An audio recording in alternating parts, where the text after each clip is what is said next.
Hi, Gerburg. Oh, hi again. You don't look so happy. No, I'm doing great. But sometimes I have my doubts when I see what the boys are up to. Whom do you mean? Michel Foucault and Walter Benjamin? Yeah, Why? What bothers you?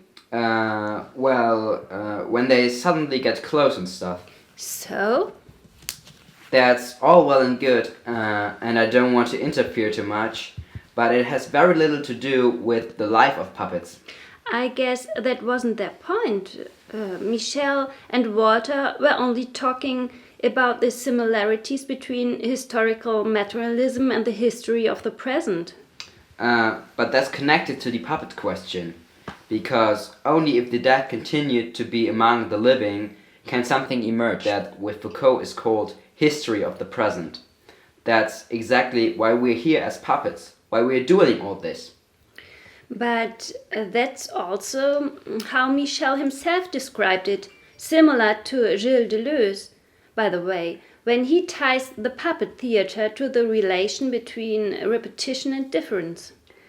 But the Barbie aspect is missing from both, even from Walter. What do you mean? Well, neither historical materialism nor the history of the present actually addresses what I refer to as the biotechnological revolution, extracorporeal fertilization, or in vitro fertilization, for example, on the one hand, and the increasing dissolution of life into genetically coded capital on the other. In other words, neither Walter nor Michel have any concrete perspective on today's gender problem, and their understanding of puppets falls correspondingly short. But your Barbie prayer wasn't exactly understandable either. Do prayers have to be understandable? I'm just interested in thinking through the living body, and its reproducibility under the conditions of today's biotechnology. And Barbie is a kind of metaphor for this, a model. She has left behind the born and mortal body. But that's true for all puppets. Sure, but it's particularly evident in Barbie. She is a mass product, an idol of endless reproduction.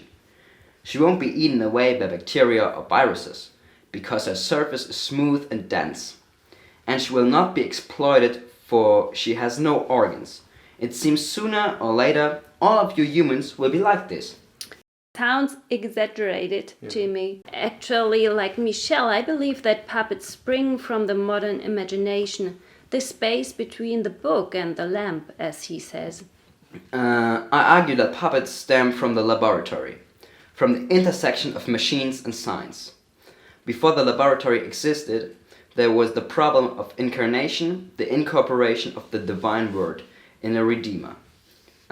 Today we're witnessing a comprehensive excarnation that pretends redeeming us, a general defleshing of life, sex, and reproduction. Fertilization and reproduction have been removed from our bodies and turned into technologies in and of the laboratory, and it is this removal of the emergence of life from the female body for which we stand here as puppets. But unlike Barbie, you are not a mass product, and unlike Barbie, you also have human life implanted in yourself. That is why the dead can continue to be among the living here. That's true, of course. I think I should go and discuss this with the boys.